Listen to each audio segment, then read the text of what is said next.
Hey, everybody. If you're just joining us on Facebook Live, we got a few people on here. We're so glad you're with us. We are back and better than ever with Trainer Talk.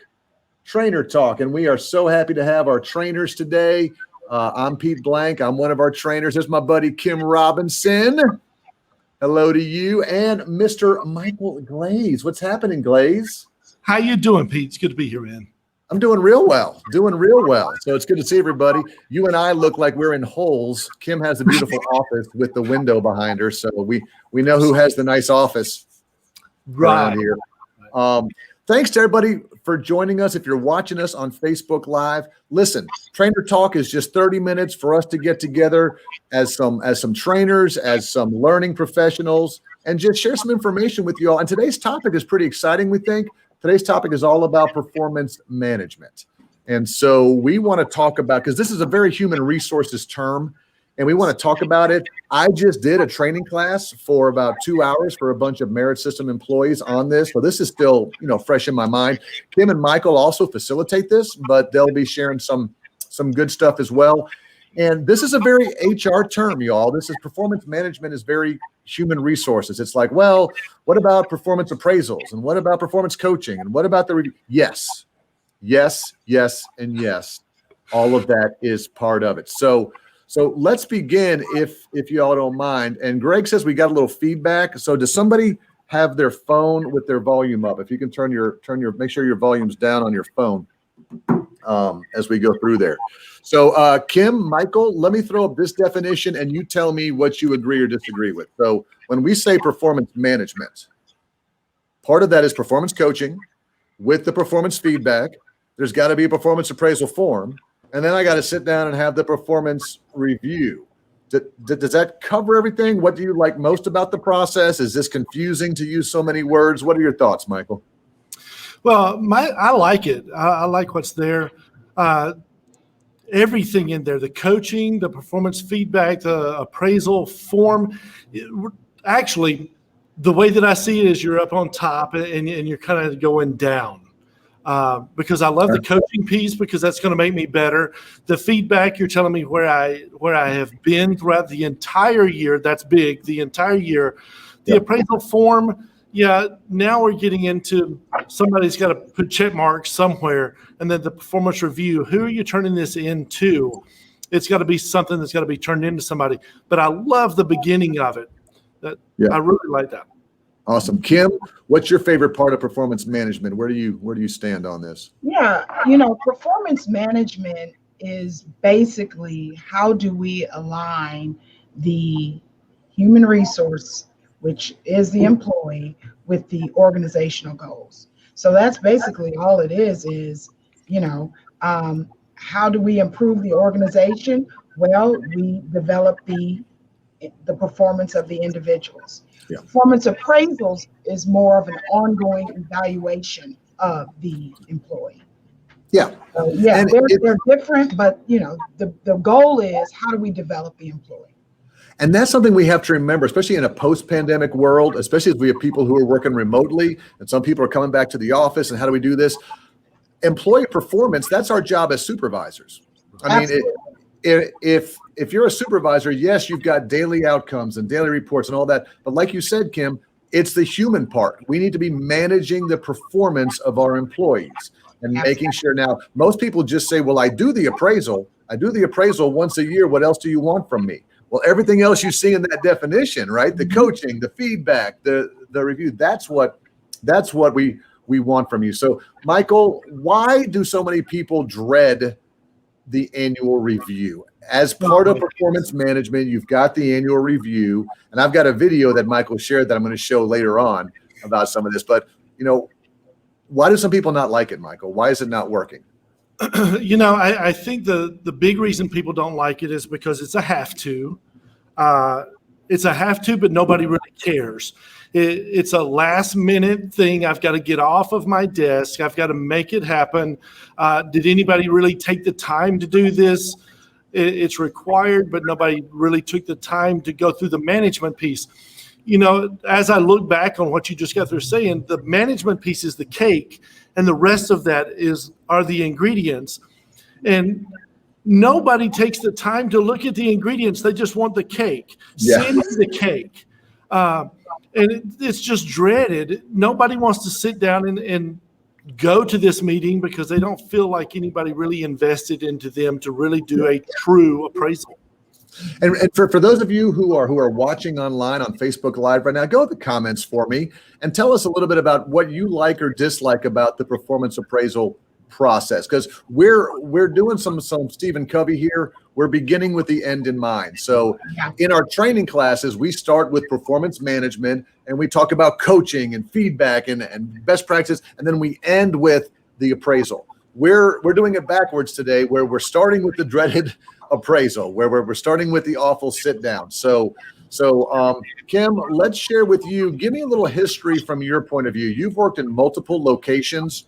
Tell us about the best performance appraisal review or discussion you've ever had, either one that you've given as a supervisor or one that you've received.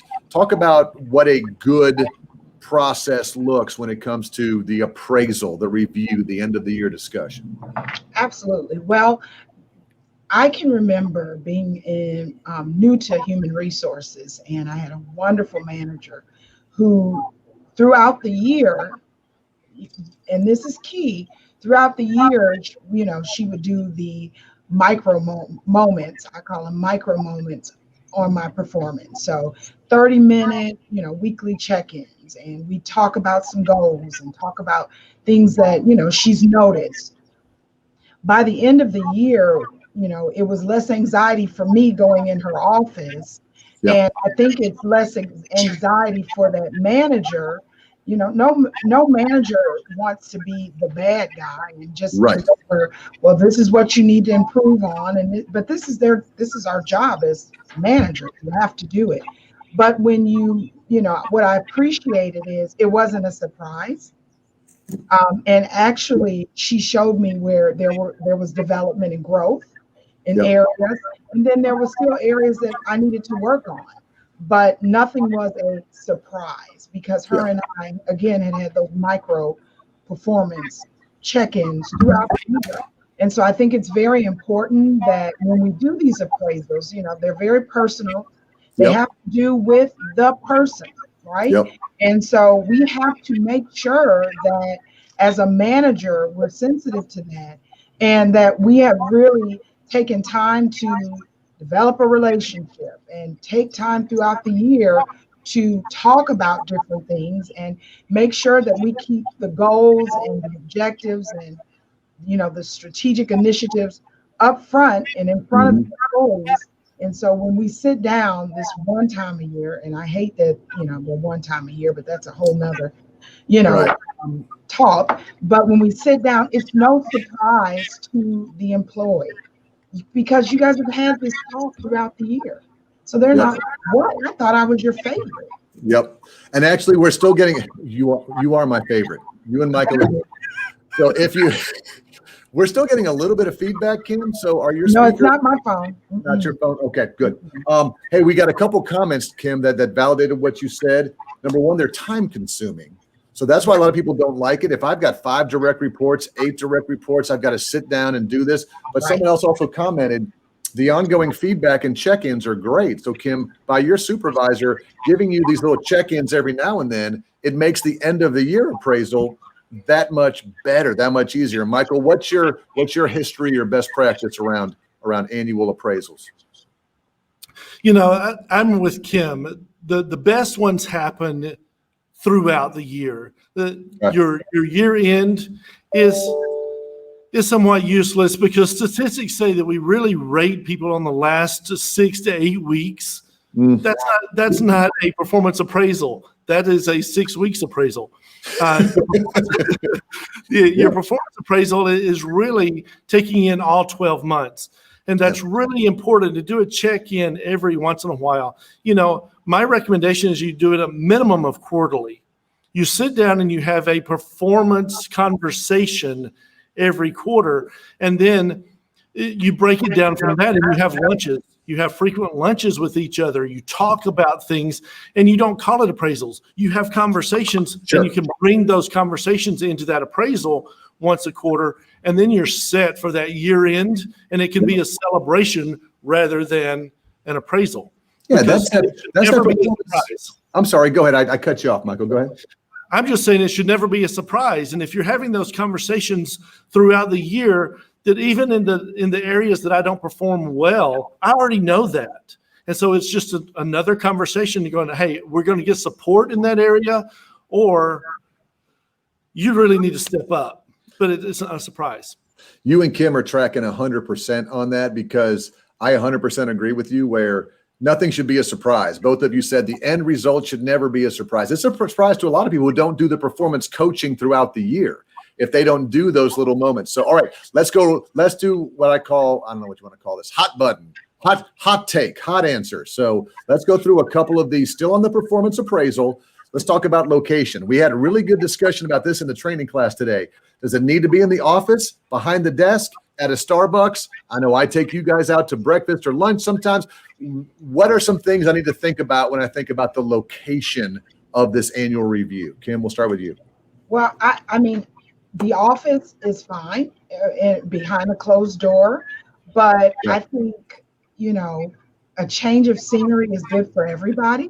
So why, especially if you have a employee who is emotionally sensitive or charged, and it's going to be a tough conversation. So Okay. doing a change of scenery, I think, is probably best for you and them, and making sure it is a private place, because again, performance appraisals are very personal. Yep. I wouldn't want, even if we're at Starbucks, I want to be able to hear you and talk. We want to be able to have that two-way conversation, but I don't want the guy drinking his latte behind me Hear what you're saying. performance. So just being mindful of your environment and where you are, but I love a change of scenery. Okay. I love when you take us to Bogues for breakfast. Of course you do. Hashtag Bogues, not a sponsor. Go ahead. Go ahead, Michael. Location for you. Location really depends on the relationship you have with the people. And I got this from one of my classes, because I am a big believer in getting off-site. I think that when you just go down to a meeting room or you stay in the office, it's just boring. So I really like the idea of getting off-site, but it was brought to my attention that if I'm not comfortable in that relationship, if I'm not secure in that relationship, I need to have a safety blanket of being in the office. I need to know that somebody's right next door, or I want to invite someone along with me and know that someone's there. So relationship and location go hand in hand. Yep. Michael, you nailed it, and our commenter nailed it. Location would definitely depend on the relationship between the reviewer and the reviewee. And I heard that in our training class this morning. Kim, I'm with you. If I trust and respect, and I know it's going to be a good dialogue, and we built that, yes, let's go somewhere. But I had a lot of people say, I'm uncomfortable going somewhere. I also had a few commenters say things like, if I'm a female and it's a male supervisor and we're going to lunch somewhere, how does that look for the location? And does it give appearance of improv? So yeah, it's not as simple as just, hey, let's do it here or do it there. It needs to be very strategically thought out. What about time of day for you guys? Any preference? Are you a morning person, afternoon, evening, or should that even be taken into account, Michael? Absolutely. The time of day is crucial based on the person that's getting the appraisal. Whoever is giving the appraisal to the individual needs to be aware of what their best time of day is. Personally, I'm a morning person. Give it all to me in the morning. I can do things throughout the day to make it better. So I love mornings. But whoever's receiving the review, we need to know their time of day, because that's when they're going to be able to receive it the best. Yeah. That's when they're going to be able to handle it the best, positive or negative. Yeah. That's their time of day. So that's important. Good point. Kim, time of day matters? It does. But, I love what Michael said. And if you can do that as a manager, I definitely encourage you to do that. But we can't always do that, right? I would say, though, that the first thing Monday morning or the last thing on a Friday like at 2 o'clock or 3 o'clock on Friday. I would stay away from those days. Well, hold on. Let me play devil's advocate. This is about to be a bad review. I'm about to sit down with you, Kim, and ruin the rest of your day. Isn't that better on a Friday at 2 so you can go home and process as opposed to a Monday at 10? I don't know. When do you want to get your bad review? I give me my bad review like on Tuesday or Wednesday in the morning, or, because I'm like Michael, I'm a morning person. I'm going to, once we leave and I come back to work, I'm going to be processing it. Right. I'm going to be thinking about it, but I'm still going to function and get my work done. You sure? I'm sure, but I don't want you to give it to me on Friday and I got to think about it all weekend because, you gave me a bad review. I don't even know if I'm going to have a job on Monday. So as a manager, do I want to ruin your weekend or my weekday? Right. I'm going to give it to you on Friday. That ruined your weekend, but I'm going to give it to you on Tuesday. It's better for me. That way yeah. It's a very good. Go ahead, and you're the manager. You take the blow. You take the low road. All right, I'll try. Taria says, let's brunch. Yeah, well, Taria knows that don't talk to Taria before 9. She knows that. Don't take her to breakfast. Say a word to her. 7. Josephine brings up a great point, y'all. The content of the appraisal conversation, if there's serious issues that need to be addressed, need to take that into the closed door, the location. How about the length, y'all? I asked a survey question this morning and said, what's the average length of your last performance appraisal? And 58% of the people said it was 10 minutes or less. What's your expectation around an annual review as part of the performance management process? Is 10 minutes enough, or are we doing it wrong? I think, Mike. Go ahead, Kim. Yeah, you can go, Kim. I think we're doing it wrong if we're doing 10 minutes. Okay. Because again, this is and a lot of times, let's be honest, this is the one time that we get together and we're having a talk about my performance. And you mean to tell me we can do it in 10 minutes? That means there's a form that you've already checked, right? Sign here, and hey, go back to your desk. Yep. Michael, 10 minutes, Michael, or no? Absolutely not. I mean, even if we've been talking about it all year and we've had some very productive conversations, we know exactly what we're walking into. That session takes time because I really want to go in depth here. I want to go the things I'm doing well. I want to celebrate. I want to have time to get a high five in there. The things that I'm not doing well, I need to ask some more questions because I've built up to this part. I want to ask questions, and I think that you should be able to ask questions of me and spend more time. That's way too short. 10 minutes is time for me to give you an autograph, and maybe you can collect it and sell it later on. Yeah. That's autograph time.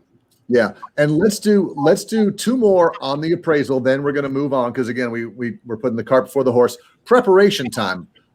Kim, I'm getting ready to give you your annual appraisal. How much time should a manager allocate to prepare, and how much should the recipient, should the person who's coming, do they just show up, or is there anything they have to prepare to do for the annual review?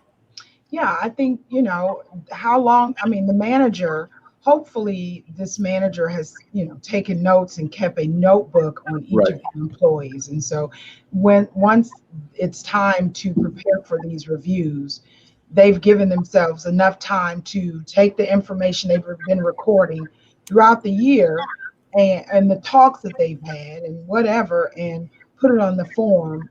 And, so, I don't think that takes a long time. Okay. I do believe that the recipient, the employee, needs to come prepared as well. Come with some things that maybe, maybe Pete, you didn't know that I spoke at a conference, or you didn't know that I got an award for this, or so I'm going to come with some papers in my hand, a folder in my hand with some accomplishments and achievements and some things that I've seen, some questions I want to ask you. So I think both need to be prepared. Okay.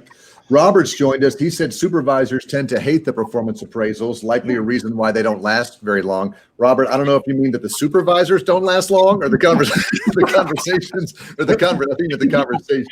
don't last long. Henri wants a thorough and honest evaluation of my performance. Yeah, thorough and honest. So let's do one more thing on this, and I don't have a graphic for this.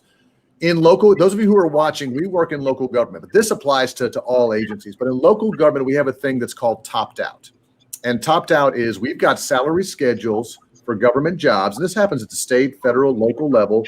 And this job is graded at this. And when you hit step 10 or step 12, whatever, that's the most you can get. So a lot of people think, well, why do I need a review after that? A lot of reviews are tied to the increase and all of that. So what about people who are retiring in the private sector? I'm going to retire in 5 years. I'm going to retire in 4 years. I don't care. So you guys share with us a little bit about if there's no incentive to the performance appraisal. I'm not going to get a merit increase from it. You're not going to fire me because I've got tenure or something. There's not a lot left for me. I've got 2 years. Why is it still of value? Because I know some managers will go, I don't got to put a lot of time and effort into your development because it doesn't. Why is it still of value? Michael, we'll start with you. You know, to me, I think that it's even more important at that point, because once I've topped out, I'm going to get paid the same the rest of my career. But am I still adding value? Am I adding value to the team? Am I adding value to the people that, in my case, that when I facilitate classes, are they getting value from me? Am I growing every day? I need to get that feedback. I need to know that there's a challenge out there for me to be better than I was. So it's personal for me. That it becomes even more personal to me, because the value isn't in the bank. The value is in me as a person. For lack of another word, what's my legacy going to be? Because that's where you set your legacy. When you're not getting paid anymore, your legacy. What am I leaving to the personnel board or to the Spark? And it's really how you end your career. Delaney, thank you for joining us. Go over how they can help mentor people that are coming onto the team. So Kim, she's saying, you know, yes, you're on your way out, you're topped out, your career's going down. People are looking to you for advice for how to do. So again, how can we what are some other things we can do, Kim, to kind of make these valuable? I love what Delaney said. I just noticed that comment that, you know what, this will help with the ROD syndrome, the retired on duty. And I don't want to do anything else. But when you let them know, I'm still interested in developing you. I'm still interested in helping you grow, because yes, you may be retiring from here, but you may go do something else. And so I want to still develop you, and I want you to still add value. So, you know, helping you've been here a long time. Let you mentor those coming into the department. Hopefully we can trust you to do that. But again, letting them know that you're still adding value will definitely cut back on that ROD. I'm just going to be retired on duty. All right. That's also a piece of accountability, letting them know that there's still accountability. I may be retiring in a couple of years, Absolutely. 4 years, 8 years, but there's accountability for me to continue to do my best every day. Yes. Well, you're also still responsible, because otherwise the manager's setting a poor, a foundation. People see, well, once you don't get any benefit to the performance appraisal, why should you? I'll be able to shut it down. I don't know how you say this in a nice way, but I could still terminate you. I know you're 3 years away, but I could so I'm not sure you want to say it that way, but there has to be accountability. All right. So let's now spend our last few minutes showing a video from Marcus Buckingham. We like Marcus Buckingham. He wrote a book called Strengths Finders. He's written Standout 2.0. He's a leadership guru, whatever that may be. But he hates performance management, hates performance appraisals. So we're going to watch this short 4-minute video. Hopefully the audio will come through, and you all will be able to then talk or comment of, was this whole 26 minutes we just talked about a waste? Was this an absolute waste of time? So let's hear what his thoughts are on the whole performance appraisal process. So let me go to screen 2. I'm going to share the audio. I'm going to click share, and you guys tell me now. Let's see. Hold on. There it is. All right, Michael, and give me a thumbs up if you can hear this. We're good.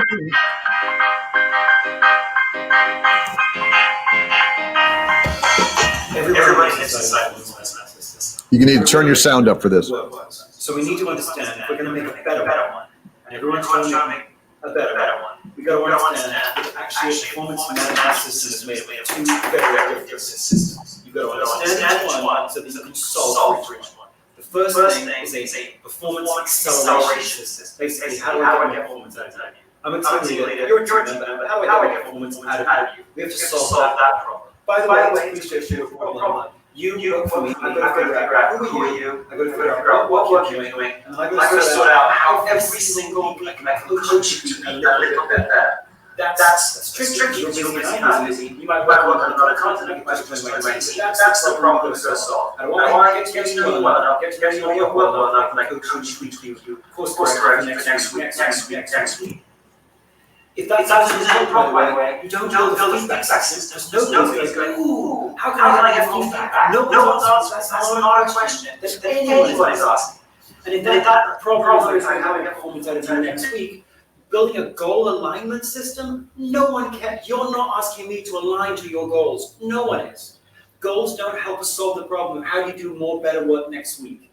That is a coaching problem between you and me. So that the whole performance acceleration problem can be framed around team leader, talking to team member about near-term future work. It's a frequent coaching question that we've got to solve for. That's performance acceleration. Goals don't solve for it. Feedback doesn't solve for it. It's about conversation about near-term work. The second system is a performance measurement system. So we've got performance acceleration and performance measurement. The performance measurement problem is how do we reliably measure the differential levels of performance of every single team member in the organization? How do we do that reliably? I'll tell you what doesn't do it reliably. Ratings don't do it reliably because human beings are unreliable raters of other human beings. When I rate you, most of the variation in the rating is a function of me, not of you. So ratings are bad data. Ratings don't do it. Goals don't do it. Counting how many goals you've achieved is not a reliable way to reveal the range of performance of each person. So ratings don't do it, goals don't do it. How do we do it? That's an interesting question, and the question that we have to solve for. I'm a bad rater, an unreliable rater of you, so how, across thousands of teams, hundreds or tens of thousands of people, do we reveal the reliable range of performance of everybody? How do we do that? That is a measurement problem. So that's what you've got with performance management. You've got two problems, an acceleration problem and a measurement problem. You've got to solve them separately. When you don't.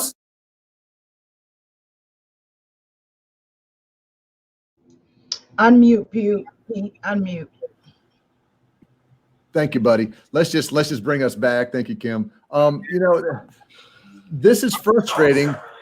Let me go ahead and get rid of him. This is frustrating because we're sitting here saying we got to rate people. We've got goals. We've got competencies. We've got test statements. And again, I know this is done from his job is to poke and question and ask and all that. If you watch the whole video, there's never really a solution.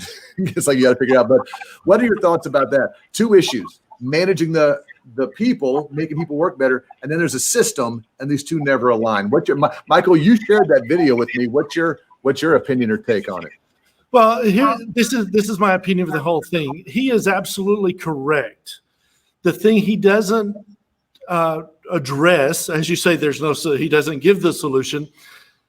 Every company or most companies require something in a file that rates an individual. There has to be a performance management that rates everyone. So this is the way that I look at it, because I'll look at it from both sides. If I look at Marcus's review, Pete, you're my boss. I'm going to perform the very best I can based on the goals that you and I set out. Mm-hmm. I know at the end of the year that if I meet the goals that you set out for me, they're going to be the best for the Spark Learning Center where we work. Mm-hmm. I will be a success. Well, if Kim becomes my boss next year, those are going to change. So realistically, I have to change because Kim is now my boss. They're not going to align. Your goals for me and Kim's goals for me are going to be different. Therefore, I have to change. Okay. That's where we have to evolve through performance management. If it were a perfect world, we'd do away with all of it, and we all just have this wonderful, we all make this productive environment that everything's great, and we can live in Marcus's world. Yeah. Kim, let me ask you, Michael's right. There are some companies that are saying we're abolishing performance. We're abolishing performance appraisal. We're abolishing ratings and goals. The manager's job is to get with each employee, help them be their best, and that's most important. Pros and cons to that, Kim. I mean, where do you stand on that? I mean, no right or wrong answer. But I have more cons because, first of all, I think they owe it to that employee to talk to them about their personal development and where they are and the things that they've accomplished and their goals and, how it has aligned with the organization's goals. So I think you kind of cheat the employee, that's my opinion, if you don't give them a performance appraisal. And also, of course, the manager, they already complain that they don't have time to do a performance appraisal. Right. Then you're talking about, okay, we got a lot of one-on-ones and we're doing this, and they're not going to take time to do that. Yeah. So then everything's just going to fall by the wayside. So I think you need a system and a standard to rate people. I mean, I agree. Right now, no one does it right. So again, people aren't using, they're using the form for the goals and the competencies for the tasks, and we're not doing it. I mean, if we all did this performance coaching and feedback stuff right, it would be perfect, but it's not. So we have to play the hand that we're dealt, which is ratings and processes and kind of all that. So it was just neat to show, we don't want people to think that we believe performance management is all daisies and unicorns. It's a perfect system. It has its flaws, but I think doing nothing is more dangerous than anything else. Robert says, "Don't get me started. Don't get my IO psychologist involved in this." What the video was referring to is a criterion problem. A construct where we rate people on the performance appraisals must be validated. Right? You can't just throw random task statements or competencies or alignments. In fact, we had people asking today in the class if I wanted to add my own task statement, can I just write anything in there?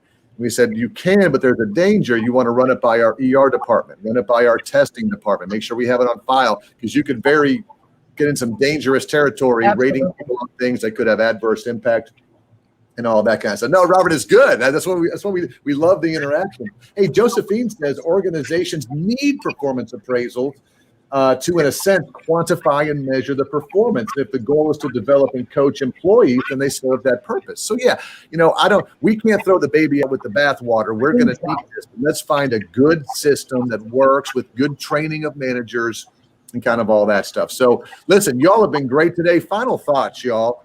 Michael, performance management, all around the coaching, the feedback, the appraisal. What's your motivational message to people who are watching around performance management? Performance management, my motivational piece is manage it daily, but that doesn't mean you throw a whole lot of time into every person every day, but it does say that you invest in your people every single day.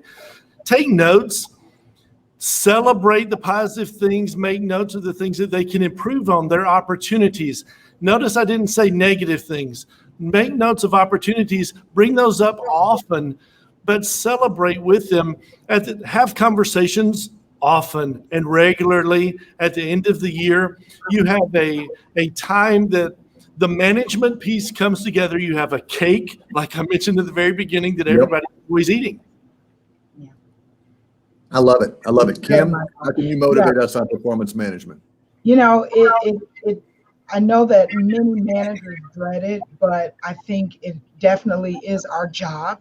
And if we approach it as not, oh, here we go again, I got to do this and have this bad conversation with this person and not, but if we approach it as I am developing my team member, I am helping them to develop and grow, and approaching it with that mindset will help, it just will help it goes so much better for you and the employee. And you have to care as a manager, and you really have to want to invest, as Michael said, in each and every one of your members. And how can I help you develop and be your very best? And not making it just about, I got to do this for the organization, or I got to do this for the company, but I'm doing this for you. Yes. To help you when that promotion comes or that transfer. Look, we can look at your performance and say, here's a record, because that's what it is. It's a track record. paper Amen. trail. You nailed it. You nailed it. My thing I would share with everybody is just there's two sides to management, and many of us are working managers, and then we have to manage the team. And what happens is we're working managers, which means we have all these tasks and duties to assign, and managing the people becomes one of the 17 things we have to do. I think you got to reframe yourself and say, you know, in a perfect world, all I would have to do, Kim and Michael, is manage my team, coach, develop, inspire, remove obstacles, get those things out of the way. But instead, I've got to do that and this project and this report and this is due and all these little nickel and dime things. So if you can try and get some of those delegated, get those to other people so you have more time to develop and do performance management, the employees will appreciate it and you'll feel better because you're developing your team. So that's my 2 cents. So anyhow, go ahead, Ken. No, I was saying I agree totally. Absolutely. Excellent. All right. Well, listen, this has been a lot of fun. Thank you all so much. Those of you on Facebook Live, thank you. If you're watching the recording, thank you. We'll do more trainer talks again, July, August, September coming up. But go out there and be good performance managers to get the best out of your team. Thanks, Taria, Robert, Josephine, Honor, everybody who watched. We appreciate you. Yes. See you next time. Thanks, Kim. Thanks, Michael. Thank you, Pete. Take care.